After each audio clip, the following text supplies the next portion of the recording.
வணக்கம். இன்றைய முக்கிய செய்திகள். புதுச்சேரியில் உள்ள வணிக நிறுவனங்கள் கடைகளில் தமிழில் பெயர் பலகை வைப்பது கட்டாயம் என முதலமைச்சர் ரங்கசாமி உத்தரவு பிறப்பித்துள்ளார்.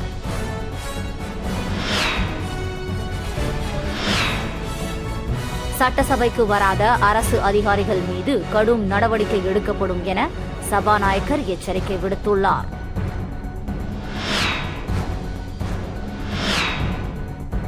புதுச்சேரி சேதராப்பட்டு அருகே கஞ்சா விற்பனையில் ஈடுபட்ட 4 இளைஞர்களை கைது செய்த போலீசார் அவர்களிடம் இருந்து 1 கிலோ கஞ்சா பொட்டலங்களை பறிமுதல் செய்தனர்.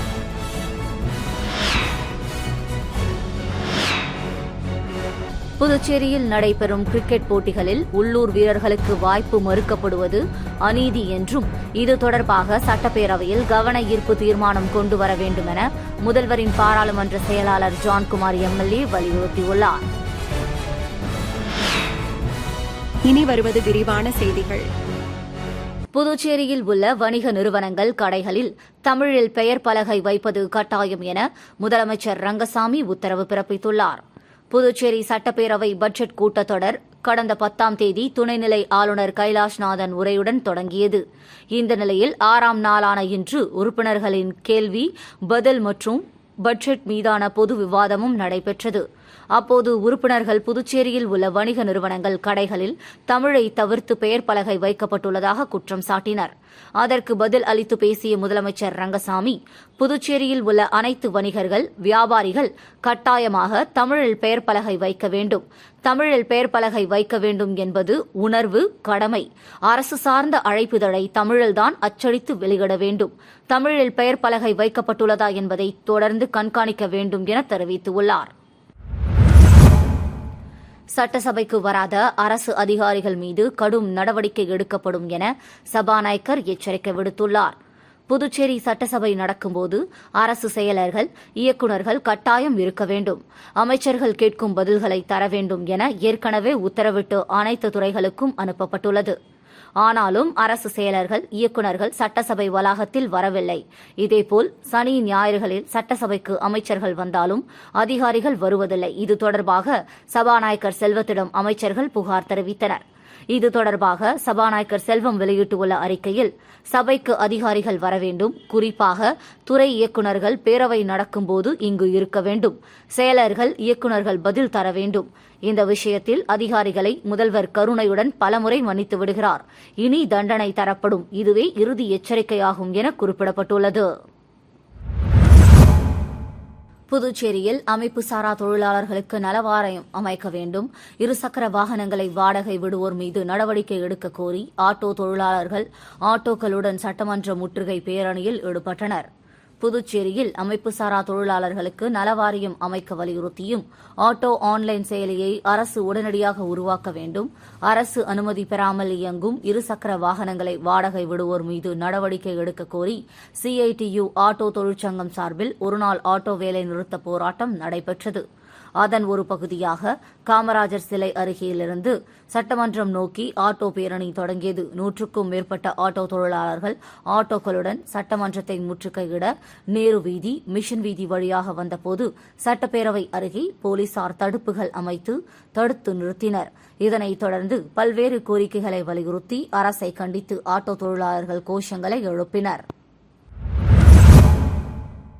புதுச்சேரியில் நடைபெறும் கிரிக்கெட் போட்டிகளில் உள்ளூர் வீரர்களுக்கு வாய்ப்பு மறுக்கப்படுவது அநீதி என்றும் இது தொடர்பாக சட்டப்பேரவையில் கவன ஈர்ப்பு தீர்மானம் கொண்டுவர வேண்டும் என முதல்வரின் பாராளுமன்ற செயலர் ஜான்குமார் எம்எல்ஏ வலியுறுத்தியுள்ளார். புதுச்சேரி கிரிக்கெட் சங்கத்திற்கு இந்திய கிரிக்கெட் சங்கம் சார்பில் கடந்த 6 ஆண்டுகளில் நிலம், மைதானம், கட்டுமானம் உள்ளிட்ட பல்வேறு பணிகளுக்காக 100 கோடி ரூபாய் வரை வழங்கப்பட்டுள்ளது. புதுச்சேரி கிரிக்கெட் சங்கத்தின் மைதானங்கள், கட்டுமானங்கள் தனியார் நிலத்தில் கட்டப்பட்டுள்ளதா அல்லது அரசு நிலத்தில் கட்டப்பட்டுள்ளதா என கேள்வி எழுப்பினார். மேலும் 15 ஆண்டுகளில் தேய்மானம் உள்ளிட்ட பல்வேறு காரணங்களால் இந்த இடங்கள் தனியாருக்கு தாரை வார்ப்பதற்கான சூழல் உள்ளதால் அதை அரசு கையகப்படுத்த வேண்டும் என குறிப்பிட்டார். புதுச்சேரியில் நடத்தப்படும் கிரிக்கெட் போட்டிகளில் உள்ளூர் வீரர்களுக்கு வாய்ப்பு மறுக்கப்படுவது அநீதி என்றும் வெளிமாநிலத்தைச் சேர்ந்த வீரர்களுக்கு புதுச்சேரியில் தங்கியிருப்பது போல் போலியாக ஆதார் கார்டு தயாரித்து செய்து போட்டியில் பங்கேற்க வைத்து முறைகேட்டில் ஈடுபடுவதாக குற்றம் சாட்டினார். போட்டியில் பங்கேற்கும் வீரர்களுக்கு ஆண்டுகளுக்கு 20 முதல் 25 கோடி வரை வழங்கப்படும் சம்பளம் வெளி மாநில வீரர்களால் வேறு மாநிலத்திற்கு செல்கிறது என்றும் புதுச்சேரியை சேர்ந்த வீரர்கள் பங்கேற்றால் அந்த பணம் புதுவை அரசுக்கு வருவாயாக மாறும் என குறிப்பிட்டார்.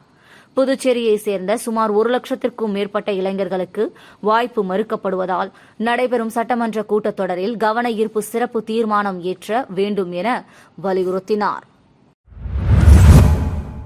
புதுச்சேரி சேதராப்பட்டு அருகே கஞ்சா விற்பனையில் ஈடுபட்ட 4 இளைஞர்களை கைது செய்த போலீசார் அவர்களிடம் இருந்து 1 கிலோ கஞ்சா பொட்டலங்களை பறிமுதல் செய்தனர். புதுச்சேரி சேதராப்பட்டு பிரதான சாலையில் உள்ள விநாயகர் கோவில் அருகே கஞ்சா விற்பனை நடைபெறுவதாக சேதராப்பட்டு காவல் நிலையத்திற்கு புகார் வந்தது.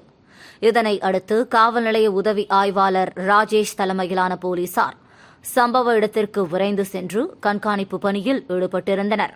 அப்போது சந்தேகப்படும்படி நின்றிருந்த 4 இளைஞர்களை பிடித்து சோதனை செய்ததில் அவர்கள் கஞ்சா பொட்டலங்களை மறைத்து வைத்திருந்தது தெரியவந்தது. இதனையடுத்து அவர்களை காவல் நிலையம் அழைத்து சென்று விசாரணை மேற்கொண்டதில் விழுப்புரம் மாவட்டம் பள்ளி நெல்லியனூரை சேர்ந்த ஜெயகாந்தன் வயது 24, ராஜ்குமார் வயது 24, ராகதேவன் வயது 21 மற்றும் வானூர் கொண்டிமேடு பகுதியைச் சேர்ந்த சந்துரு என்பதும் பள்ளி மற்றும் கல்லூரி மாணவர்களுக்கு கஞ்சா விற்பனை செய்ததும் தெரியவந்தது. இதனையடுத்து 4 பேர் மீதும் வழக்கு பதிவு செய்த போலீசார் அவர்களிடம் இருந்து சுமார் 1 கிலோ கஞ்சா பொட்டலங்களை பறிமுதல் செய்தனர். பின்னர் நீதிமன்றத்தில் ஆஜர்படுத்தி காலாப்பட்டு மத்திய சிறையில் அடைத்தனர். புதுச்சேரி வருமான வரித்துறை சார்பில் அரசு சம்பளம் பெறும் ஊழியர்களுக்கான வருமான வரி விதிப்பு, விலக்குகள் மற்றும் சேமிப்புகள் குறித்த விழிப்புணர்வு முகாம் புதுச்சேரியில் நடைபெற்றது. புதுச்சேரி வருமான வரித்துறை இணை ஆணையர், புதுச்சேரி சரகம், சம்பளம் பெறும் ஊழியர்களுக்கான விழிப்புணர்வு நிகழ்ச்சி ஜிப்மர் டாக்டர் APJ அப்துல் கலாம் ஆடிட்டோரியத்தில் நடைபெற்றது. கடலூர் வருமான வரி இணை ஆணையர் அன்பழகன், புதுச்சேரி வருவாய்த்துறை இணை ஆணையர் செல்வி மற்றும் பிற அலுவலக களப்பணியாளர்கள் கலந்து கொண்டனர். மேலும் சம்பளம் பெறும் ஊழியர்கள் தொடர்பான வருமான வரி விதிப்பு, விலக்குகள் மற்றும் சேமிப்பு அத்தியாயம், பழைய மற்றும் புதிய வரி விதிப்பு முறைகளின் ஒப்பீட்டு பகுப்பாய்வு, வருமான வரி விகிதங்கள், அபராதம் மற்றும் வழக்குகள் ஆகியவை குறித்து வருமான வரித்துறை அதிகாரி மீனாட்சி சுந்தர் விழிப்புணர்வை ஏற்படுத்தினார். முகாமில் புதுச்சேரி வருமான வரி அதிகாரி செங்குட்டுவன், புதுச்சேரி ஜிப்மர் துணை இயக்குநர் மற்றும் அதிகாரிகள், புதுச்சேரி அரசின் TTOக்கள் மற்றும் புதுச்சேரி அரசின் வருமான வரியை கையாளும் அதிகாரிகள், புதுச்சேரி பட்டய கணக்காளர் சங்கத்தின் அலுவலக பணியாளர்கள் மற்றும் உறுப்பினர்கள், புதுச்சேரி வருமான வரி பயிற்சியாளர்கள், தொழில் நிறுவனங்களின் அதிகாரிகள் கலந்து கொண்டு பயனடைந்தனர். புதுச்சேரியில் புனரமைத்து கட்டி முடிக்கப்பட்ட புதிய பேருந்து நிலையத்தை திறக்காமல் அலட்சியம் செய்து வரும் புதுச்சேரி அரசை கண்டித்து நாளை அதிமுக சார்பில் கண்டன ஆர்ப்பாட்டம் நடத்துவது என உள்ளிட்ட பல்வேறு தீர்மானங்கள் அதிமுக நிர்வாகிகள் கூட்டத்தில் நிறைவேற்றப்பட்டது. புதுச்சேரி மாநில அதிமுக சார்பில் மாநில கழக செயலாளர் அன்பழகன் தலைமையில் உப்பளத்தில் உள்ள தலைமை அலுவலகத்தில் மாநில கழக நிர்வாகிகளுடனான ஆலோசனைக் கூட்டம் நடைபெற்றது. இந்த ஆலோசனைக் கூட்டத்தில் நடைபெறும் சட்டமன்ற கூட்டத்தொடரில் மறைந்த ஜெயலலிதாவிற்கு திருவுருவ சிலையும், முக்கியத்துவம் வாய்ந்த சாலை அல்லது அரசு கட்டடத்திற்கு ஜெயலலிதாவின் பெயர் சூட்ட வேண்டும் என கோரிக்கை வைத்த சுயேட்சை சட்டமன்ற உறுப்பினர் நேருவுக்கு பாராட்டு தெரிவிப்பது, புதுச்சேரியில் புதிய பேருந்து நிலையம் புனரமைத்து கட்டி முடிக்கப்பட்டும் திறக்காமல் காலம் தாழ்த்தி வரும் அரசை கண்டித்து நாளை அதிமுக சார்பில் ஆர்ப்பாட்டம் நடத்துவது உள்ளிட்ட தீர்மானங்கள் நிறைவேற்றப்பட்டது. மேலும் நடைபெற்று வரும் சட்டப்பேரவையில் பெண் சட்டமன்ற உறுப்பினரை துணை கேள்வி கேட்க கூட அனுமதிக்காமல் கூச்சல் எழுப்பும் திமுகவை கண்டிப்பது என தீர்மானம் நிறைவேற்றப்பட்டது. ஆதி திராவிடர் வரைநிலை மேம்பாட்டுக் கழகத்தில் பணி நீக்கம் செய்யப்பட்ட ஊழியர்கள் மீண்டும் பணி வழங்க வலியுறுத்தி ஆதி திராவிடர் நலத்துறை அலுவலகத்தில் தர்ணா போராட்டத்தில் ஈடுபட்டதால் பரபரப்பு ஏற்பட்டது. புதுச்சேரி அரசு ஆதி திராவிடர் வரைநிலை மேம்பாட்டுக் கழகத்தில் பணிபுரிந்த அட்டவணை இனத்தை சேர்ந்த 21 நபர்கள் கடந்த சில ஆண்டுகளுக்கு முன்பு பணி நீக்கம் செய்யப்பட்டனர். இது தொடர்பாக அவர்கள் நீதிமன்றத்தில் வழக்கு தொடர்ந்தது அடுத்து அவர்களுக்கு மீண்டும் பணி வழங்க வேண்டுமென நீதிமன்றம் உத்தரவிட்டும் இதனால் வரை அவர்களுக்கு பணி வழங்கப்படவில்லை என கூறப்படுகிறது. இந்த நிலையில் சுமார் 20க்கும் மேற்பட்ட பணி நீக்கம் செய்யப்பட்ட ஊழியர்கள் மீண்டும் பணி வழங்க வலியுறுத்தி ஆதி திராவிடர் வரைநிலை மேம்பாட்டுக் கழக அலுவலகத்தில் தர்ணா போராட்டத்தில் ஈடுபட்டனர். அப்போது நீதிமன்ற தீர்ப்பை மதிக்காத அதிகாரிகளை கண்டித்து கண்டன கோஷங்களை எழுப்பினர். கின்னஸ் சாதனையாளரும் அசிஸ்ட் வேர்ல்ட் ரெக்கார்ட்ஸ் நிறுவனருமான ராஜேந்திரனின் தனிநபர் ஓவிய கண்காட்சியை சட்டமன்ற உறுப்பினர் ரமேஷ் பரம்பத் பார்வையிட்டு பாராட்டினார். அசிஸ்ட் வேர்ல்ட் ரெக்கார்ட்ஸ் நிறுவனரும் கின்னஸ் சாதனையாளருமான ராஜேந்திரனின் தனிநபர் ஓவிய கண்காட்சி அலையன்ஸ் பிரான்சில் உள்ள கலைக்கூடத்தில் கடந்த 7ஆம் தேதி தொடங்கியது. விஸ்பர்ஸ் ஆஃப் புதுச்சேரி என்ற தலைப்பில் 10 நாட்கள் நடைபெறும் கண்காட்சியை முதலமைச்சர் ரங்கசாமி தொடங்கி வைத்தார். இந்த நிலையில் மாஹே சட்டமன்ற உறுப்பினர் ரமேஷ் பரம்பத் சிறப்பு அழைப்பாளராக கலந்து கொண்டு ஓவிய கண்காட்சியை பார்வையிட்டு ராஜேந்திரனை வெகுவாக பாராட்டினார். இந்த நிகழ்ச்சியில் அலையன்ஸ் பிரான்சில் இயக்குநர் லாரன் ஜெலிகோ, பாரதியார் பல்கலைக்கழக கூட தலைமை ஒருங்கிணைப்பாளர் பிரபாகரன், ராகுல் காந்தி தேசிய பேரவைத் தலைவர் R.E. சேகர், அலையன்ஸ் பிரான்சிஸ் கலாச்சார ஒருங்கிணைப்பாளர் அருணோ, சென்டாக் பெற்றோர் மாணவர் சங்க தலைவர் நாராயணசாமி, சமூக சேவகர் ஓம் சக்தி ரமேஷ், கலைமாமணி ஓவியர் முனுசாமி உட்பட பலர் உடனிருந்தனர். புதுச்சேரி அடுத்த சொக்கம்பட்டு கிராமத்தில் உள்ள ஸ்ரீ அங்காள பரமேஸ்வரி அம்மன் ஆலயத்தில் மயான கொள்ளை திருவிழா வெகு விமரிசையாக நடைபெற்றது.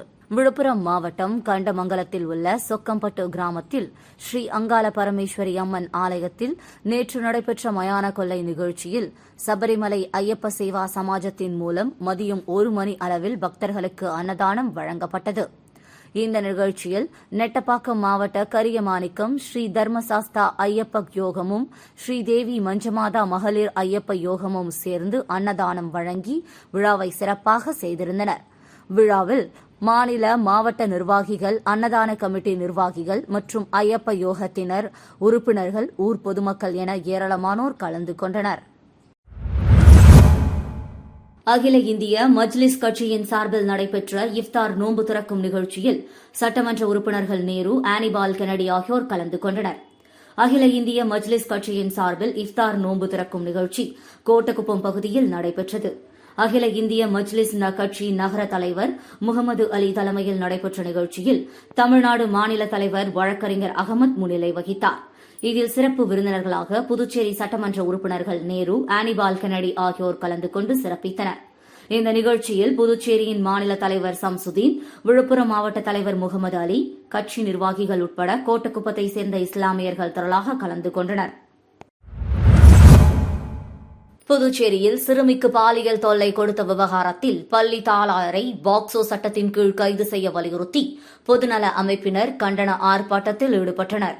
புதுச்சேரி மணவெளி தொகுதிக்குட்பட்ட தானாம்பாளையம் பகுதியில் உள்ள தனியார் பள்ளியில் பயிலும் 1ஆம் வகுப்பு சிறுமிக்கு அதே பள்ளியைச் சேர்ந்த ஆசிரியர் பாலியல் தொல்லை கொடுத்த விவகாரம் புதுச்சேரியில் பெரும் அதிர்வலையை ஏற்படுத்தியது. இந்த சம்பவத்தில் ஆசிரியர் மணிகண்டன் பாக்சோ சட்டத்தின் கீழ் கைது செய்யப்பட்டுள்ளார். மேலும் பள்ளியின் தாளாளரை கைது செய்ய வலியுறுத்தி பல்வேறு தரப்பினரும் வலியுறுத்தி வருகின்றனர்.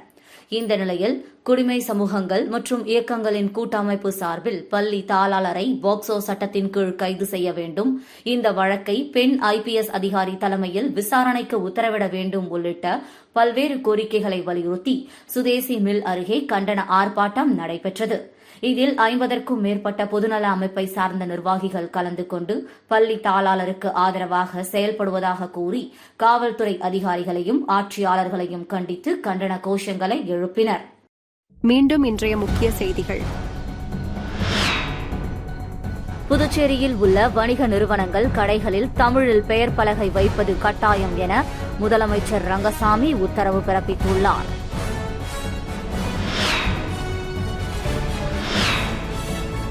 சட்டசபைக்கு வராத அரசு அதிகாரிகள் மீது கடும் நடவடிக்கை எடுக்கப்படும் என சபாநாயகர் எச்சரிக்கை விடுத்துள்ளார்.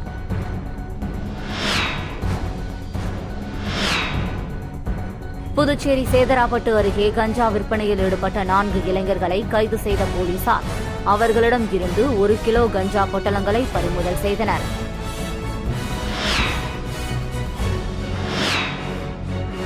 புதுச்சேரியில் நடைபெறும் கிரிக்கெட் போட்டிகளில் உள்ளூர் வீரர்களுக்கு வாய்ப்பு மறுக்கப்படுவது அநீதி என்றும் இது தொடர்பாக சட்டப்பேரவையில் கவன ஈர்ப்பு தீர்மானம் கொண்டுவர வேண்டும் என முதல்வரின் பாராளுமன்ற செயலாளர் ஜான்குமார் MLA வலியுறுத்தியுள்ளார்.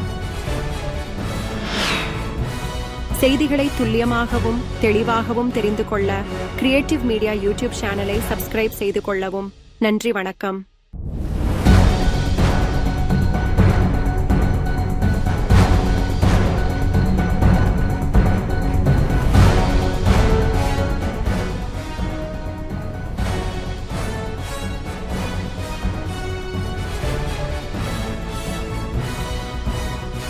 நம்ம சேனலை சப்ஸ்கிரைப் பண்ணுங்க, லைக் பண்ணுங்க, ஃப்ரெண்ட்ஸ்க்கும் ஷேர் பண்ணுங்க. தேங்க்யூ.